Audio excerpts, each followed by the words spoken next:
বাবা, এটা তো খুবই গরম। আমি এটা খাব কি করে? আমার প্রশ্ন শুনে আমার বাবা মুচকি হাসি দিয়ে আমাকে বলল, তোর মা তো খুব সহজেই খেয়ে ফেলে, তুইও খেতে পারবি। একটু চেষ্টা করো মা, সময় নষ্ট করিস না, তাড়াতাড়ি খেয়ে নেয়। তারপর তো আবার ওই কাজ করতে হবে।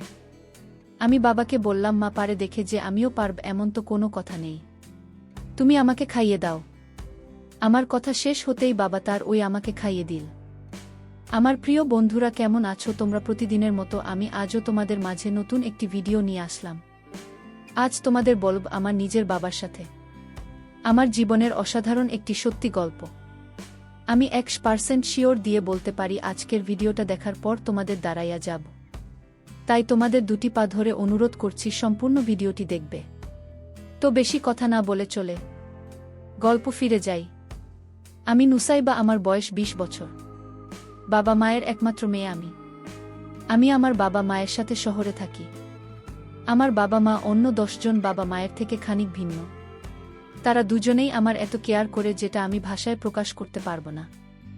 আমি নিয়ম করে রোজ কলেজে যাই, কলেজ থেকে আবার বাড়ি। আমার তেমন কোনো বন্ধু নেই। আমার বাবা মা আমার সবথেকে ভালো বন্ধু। তাদের থেকে আপনি কেউ নেই। আমি আমার বাবা মাকে অনেক ভালোবাসি, সেই সাথে তাদের মন থেকে শ্রদ্ধা করি। রোজকার মতো আজও আমি কলেজ শেষ করে বাড়ি চলে আসি। বাড়ি এসে আমি দেখতে পাই মা সিরিয়াল দেখছে। আমি আমার মায়ের পাশে বসে মাকে বললাম, মা তুমি সারাদিন সিরিয়াল দেখে কি মজা পাও? সত্যি আমি না বুঝতে পারি না। আমার কথা শুনে মা মুচকি হাসি দিয়ে আমাকে বললেন, তো কি করব শুনি? সিরিয়াল দেখতে আমার ভাল লাগে। তোর কি ভালো লাগে? আমিও হেসে বললাম, আমার তো আমার মা বাবাকে দেখতে ভাল লাগে। তাছাড়া আর কোনো কিছুই তেমন ভাল লাগে না। আমার কথা শুনে মা আমার মাথায় আলতো করে তার হাত বুলিয়ে দিয়ে বললেন, পাগলি মেয়েটা, সারা জীবন কি শুধুমাত্র মা বাবাকে পছন্দ করে গেলেই হবে নাকি? নিজের জীবনের সাথে অন্য কাউকেও তো জড়াতে হবে। আমি মায়ের কথা শুনে খানিক অভিমান করে মাকে বললাম, কেন মা, অন্য কারো সাথে নিজের জীবন জড়ানোটা কি খুব প্রয়োজন? মা হেসে ফেলল আর বলল, তা নয়তো কি, প্রতিটা মেয়ের আসল বাড়ি তো তার স্বামীর ঘর। এই কথাটা জানিস নাকি তুই? আমি মাকে বলি, জানি, তবে মানি না। আমার কাছে আমার বাড়ি মানেই বাড়ি। আর আমি আমার মা বাবার সাথে সারা জীবন এখানে থাকব।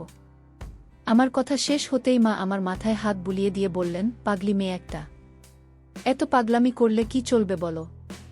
তোর পাগলামি দেখে দেখে আমিও তোকে কখনো পরের বাড়ি পাঠাতে পারবো না। দেখে নিস। আমি মাকে বললাম, পাঠাতে হবে না। আমি পড়াশোনা শেষ করে চাকরি করব। তারপর সারা জীবন তোমাদের সেবা করব। মায়ের সাথে বসে অনেকটা সময় ধরে গল্প করলাম। আমার বাবা একটা কোম্পানিতে চাকরি করেন। তিনি রোজ বিকেলে 5টায় বাড়ি ফেরেন। আমি আর মা দুপুরের খাবার খেয়ে একটু সময় আড্ডা দিলাম। বিকেল 5টা হতেই বাবা ফিরে আসেন বাড়িতে। বাবা বাড়ি ফিরতেই বাবার কাছে ছুটে চলে গেলাম। আমি বাবার সামনে এসে দাঁড়াতেই বাবা নিজের পকেট থেকে আমার জন্য কয়েকটা চকলেট বের করে আমার হাতে দিলেন। আমি চকলেট খুব পছন্দ করি। আমি চকলেট নিয়ে বাবাকে বললাম, বাবা তুমি এত ভালো কেন? আমি কিছু বলার আগেই তুমি আমার মনের সব কথা বুঝে যাও। আমার কথা শুনে বাবা মুচকি হাসি দিয়ে বললেন, তুই আমার মা, আমি আমার মায়ের কথা বুঝবো না তো কে বুঝবে? আমি আমার বাবার কথা শুনে ভীষণ খুশি হলাম। আমি খুশি মনে চলে গেলাম নিজের ঘরে। আমি নিজের ঘরে এসে কিছুক্ষণ পড়াশোনা করলাম। পড়াশোনা শেষ করে আমি বাবা মায়ের সাথে আড্ডা দিতে চলে আসলাম বাবার ঘরের দিকে। আমি বাবার ঘরের সামনে আসতেই থমকে দাঁড়ালাম। আমি বাবার ঘরের সামনে আসতে দেখতে পেলাম বাবার ঘরের দরজাটা খানিক লাগানো আছে। এই অসময়ে বাবার ঘরের দরজাটা আলগা করে লাগানো কেন? না, আমার মাথায় কিছু ঢুকছে না। আমি চাই পাশ কথা চিন্তা না করেই বাবার ঘরের দিকে চলে গেলাম। আমি বাবার ঘরের সামনে এসে দরজা ধাক্কা দিতেই দরজা অল্প করে খুলে গেল। দরজাটা খুলে যেতেই আমার চোখ পড়ল ঘরের ভিতরে মায়ের দিকে। বাবা মা কাজ করছে। আমি বাবা আর মাকে কাজ করতে দেখে থমকে দাঁড়িয়ে পড়লাম। আমি বুঝতে পারলাম না এই অসহায় বাবা আর মা কাজ করছে কেন।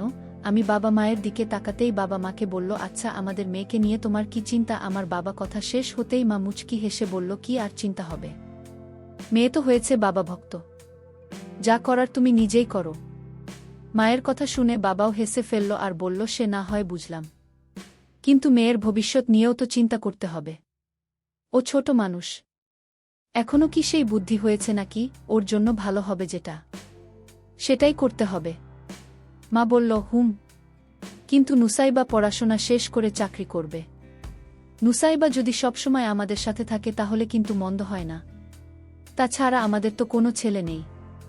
আমাদের আসন বলতে একমাত্র আমাদের মেয়েটাই আছে। মায়ের কথা শুনে বাবা বলল, হুম, আমিও সেটাই ভাবছি। তবে কথা হচ্ছে, আমি যে তোমাকে বলেছিলাম নুসাইবা বলতে সে যেন আমাদের সাথে কাজ করে, সেই বিষয়ে কি কোনো কথা হয়েছে তোমার সাথে সাইবার? মা বলল, আরে না, এসব কথা কি হুট করেই বলা যায় নাকি? তাছাড়া আমার মনে ছিল না, তাই বলিনি। বলবার কি? মায়ের কথা শেষ হতেই বাবা বলল, খুব বেশি সময় নিও না, দ্রুত বলে দিও সব কথা। মা বাবা নিজেদের কথা শেষ করতেই হেসে ফেল। এদিকে আমি বোকার মতো ঠাই দাঁড়িয়ে আছি।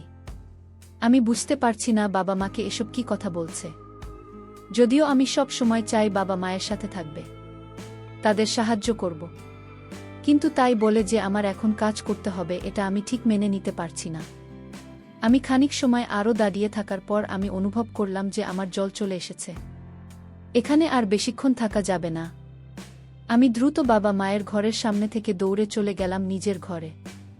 আমি নিজের ঘরে এসে বসে পড়লাম বিছানার উপর। আমি বিছানার উপর বসে আপনি মনে ভাবছি বাবা আর মায়ের বলা কথাগুলো। আমি বরাবর বাবা মাকে সম্মান করি আর সেই সাথে তাদের অনেক শ্রদ্ধা করি, কিন্তু তার মানে এই নয় যে আমি এখন তাদের সাথে কাজ করব। আমি আমার মতো থাকতে চাই, অথচ বাবা মায়ের সাথে আমাকে নিয়ে প্ল্যান করতে শুরু করেছে না। এটা আমি ঠিক মেনে নিতে পারছি না। আমি আপন মনে এসব নিয়ে চিন্তা করছি। বাবা মায়ের বলা কথাগুলো শুনে আমার ভিতর খানিক অদ্ভুত অনুভূতি কাজ করছে। আমার জল পড়ছে। আমি কোনো মতে নিজেকে সামলে নিতে বাবা আর মা একসাথে আমার ঘরে আসলো। বাবা আর মা আমার ঘরে এসে আমার পাশে বসে আমাকে উদ্দেশ্য করে মা বলল, নুসাইবা, কি করছিস মা? আমি মায়ের দিকে তাকিয়ে খানিক নরমালি বললাম, এই তো মা, বসে আছি। কেন, কিছু কি বলবে? আমার প্রশ্নের জবাবে মা বলল, কোনো তোর সাথে গল্প করার জন্য এসেছি আমরা। আচ্ছা শোন, এখন তবে তুমি পড়াশোনা করো, আমরা পরে আসব। এই বলে মা চলে যেতে লাগলো আমার ঘর থেকে। আমি কিছু একটা ভেবে আমাকে থামিয়ে দিয়ে বললাম, মা, কোথায় যাও? আমার সাথে গল্প করবে না? মা আমার কথা শুনে আমার দিকে তাকিয়ে বলল, তুই তো এখন পড়তে বসেছিস, পরে বিরক্ত করা কি উচিত হবে? আমি মাকে বললাম, আমি পড়াশোনা শেষ করে ফেলেছি, এখন আর সমস্যা নেই, বসে এখানে। মা আমার কথা মতো আমার পাশে বসে পড়ল। বাবা চলে গেছে কিচেনে। আজ নাকি বাবা আমাদের জন্য স্পেশাল খাবার রান্না করবে।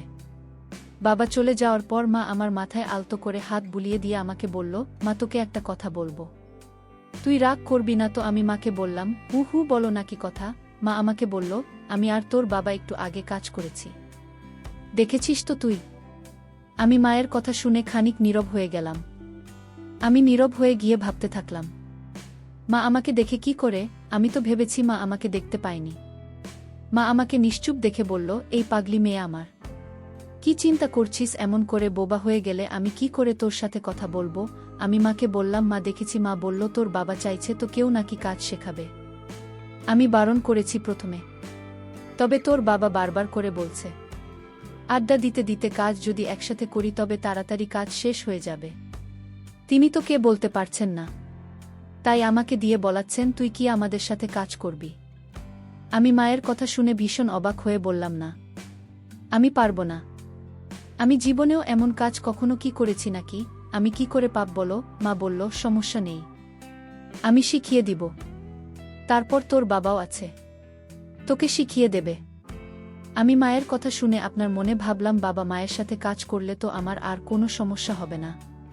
তাছাড়া আমি যদি সারাদিন শুয়ে বসে সময় কাটাই, যদি একটু কাজ করি তবে সেটা আমার জন্য ভালো হবে।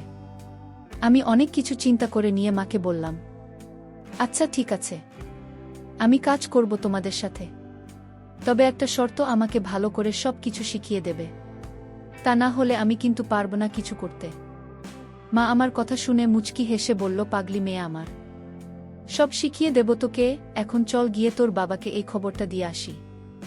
এই বলে মা আমাকে তার সাথে করে নিয়ে চলে গেল কিচেনে। কিচেনে আসতেই মা বাবাকে সব কথা বলল।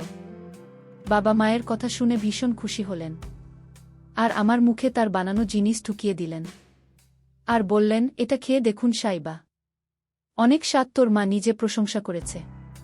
হুম, আমি বুঝতে পারলাম বাবা এটা কি জিনিস বানিয়েছে। আমি বাবাকে বললাম, বাবা এটা তো অনেক গরম, আমি এটা খাব কি করে? বন্ধুরা, ভিডিও মাঝখানে একটা কথা বলতে চাই। আমি তোমাদের আনন্দ দেওয়ার জন্য খুব কষ্ট করে ভিডিও বানাই। তাই তোমাদের কাছে অনুরোধ থাকবে, অবশ্যই এই ভিডিওটি দেখে একটি লাইক করবে এবং চ্যানেলটি সাবস্ক্রাইব করে পাশে থাকবেন। আমার প্রশ্ন শুনে আমার বাবা মুচকি হাসি দিয়ে আমাকে বললেন, তোর মা তো খুব সহজেই খেয়ে ফেলে, তুইও খেতে পারবি। তাড়াতাড়ি খেয়ে নে মা, তারপর তো কাজ করতে হবে। আমি বাবাকে বললাম, মা পারে দেখে যে আমিও পারব এমন তো কোনো কথা নেই, তুমি আমাকে খাইয়ে দাও। আমার কথা শেষ হতেই বাবা তার বানানো গরম জিনিসটা আমাকে তার নিজ হাতে খাইয়ে দিলেন। বাবা আজ বেগুন দিয়ে একটা জিনিস বানিয়েছে, যদিও আমি জানি না এটার নাম কি, তবে খেতে অসম্ভব মজাদার। এমন ফ্রেশ খাবার আমি সব সময় খেয়ে থাকি। খাবার খাওয়া শেষে আমি আর মা মিলে চলে গেলাম বাবার সাথে কাজ করার জন্য। আর তিনজনে মিলে অনেক কাজ করলাম। আমার ভালোই লাগছে গল্প করে কাজ করতে। আমার বাবা মা সত্যিই মহান, তাদের মতো বাবা মা পেয়ে আমি ভাগ্যবান। তো বন্ধুরা, এই ছিল আমার নিজের বাবা মায়ের সাথে আমার জীবনের একটি সত্যি ঘটনা।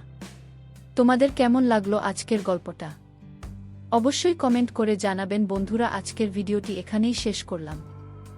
যদি আমাদের ভিডিওটি তোমাদের ভালো লেগে থাকে তবে একটা লাইক করবে এবং চ্যানেলটি সাবস্ক্রাইব করবেন। আজকের জন্য তোমাদের কাছে বিদায় নিচ্ছি। আগামীকাল আসব নতুন একটি ভিডিও নিয়ে। সেই পর্যন্ত সবাই ভালো থাকবে। ভিডিওটি দেখার জন্য তোমাদের অসংখ্য ধন্যবাদ।